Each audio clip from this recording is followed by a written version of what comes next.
2019లో ఇదొక మారణాయుధం అంట, 2024లో ఇది. అంటే సాక్షి వాళ్ళ లెక్క ప్రకారం చంద్రబాబు నాయుడు గారు అప్పుడు 2019లో కానీ ఇప్పుడు 2024లో కానీ ఈ మారణాయుధాలు వాడి జగన్మోహన్ రెడ్డి గారిని హతమార్చుదాం అనుకుంటున్నారు. అంటే సిగ్గుందా? హత్యాయత్నం అని చెప్పి హెడ్లైన్సా? హత్యాయత్నం చేయాలి అంటే ఎలాంటి ఆయుధాలు వాడతారో తెలుసా? తెలియకపోతే అవినాష్ రెడ్డి అని ఎంపీ ఉంటాడు జగన్మోహన్ రెడ్డి పక్కనే, వెళ్ళి అడుగు చెప్తాడు.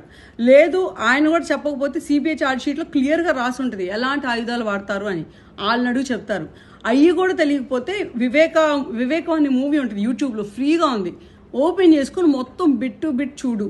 క్లియర్గా చేతికి మట్టి అంటకుండా, మన చేతికి రక్తం అంటకుండా మన బాబాయిని మనం చంపుకొని, ఆ చంపాక అదంతా ఒక ప్లాన్, ఒక సింపతి డ్రామాలా ప్లాన్ చేసుకొని పక్క పార్టీ మీద నెట్టేసి ఎలక్షన్లు ఎలా గెలవాలి అనేది జగన్మోహన్ రెడ్డి గారికి లేకపోతే ఆ పార్టీకి వెన్నుతో పెట్టిన విద్య. సో అలాంటి పార్టీ, అలాంటి నాయకులు బయటకు వచ్చి మా మీద హత్యాయత్నం చేస్తున్నారు, బాబు గారు వచ్చేసారు ఇచ్చేసారంటే ఎవ్వడు నమ్మడు.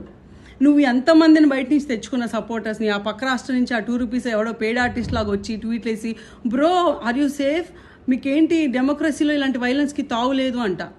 మరి ఈ మనుషులందరికీ ఇన్ని రోజులు ఈ 4 ఏళ్ళు రాష్ట్రంలో చంద్రబాబు నాయుడు గారు ఆఫీస్ మీద దారుణంగా దాడి జరిగింది, చంద్రబాబు నాయుడు ఇంటి మీద దాడి జరిగింది, బాబు గారు వెళ్ళినప్పుడు రాళ్ళు వేసి కొట్టారు, లేకపోతే బాబు గారు సతీమణి గురించి పిచ్చి పిచ్చిగా బాగారు. మరి దానంతా ఏమంటారు? అంటే డెమోక్రసీ ఓన్లీ జగన్మోహన్ రెడ్డిని కాపాడటానికి మాత్రమే ఉంటుందా? అదే డెమోక్రసీ మా అందరికి ఉండదా? సో జరిగిన ఇన్సిడెంట్ని ఎవరూ సపోర్ట్ చేయం, 100% చెప్తున్నాం. అప్పుడు బాబు గారి మీద జరిగినా, లేకపోతే ఇప్పుడు జగన్మోహన్ రెడ్డి మీద జరిగినా, లేకపోతే రేపు ఇంకో లీడర్ మీద జరిగినా తప్పే. బట్ ఆ తప్పును వాడుకొని సిగ్గు లేకుండా ప్రతిదీ ఏది దొరికితే అది, శవం దొరికితే చాలు దాని మీద చిల్లర ఏరుకుందాం అని చెప్పి రాబందులాగా ఎదురు చూస్తూ ఉంటే పీక్కు తిందామని చెప్పి ఎన్నో రోజులకి జనాలు చూడరు. ఇప్పుడు చిన్న పిల్లోడిని అడిగినా ఇదేంటి బాబు అంటే కుక్కల్ని కొట్టడానికి వాడే రాయండి అని చెప్తాడు. ఏదో మన ఇంటి మీదకి లేకపోతే మన మీదకి ఏదైనా పిచ్చి కుక్క వచ్చినప్పుడు ఈ రాయి వాడతాం అంతే, మనుషుల్ని చంపడానికి కాదు. ఆఖరికి ఆ కుక్కను చంపడానికి కూడా ఈ రాయి పనికిరాదు. సిగ్గు తెచ్చుకోండి.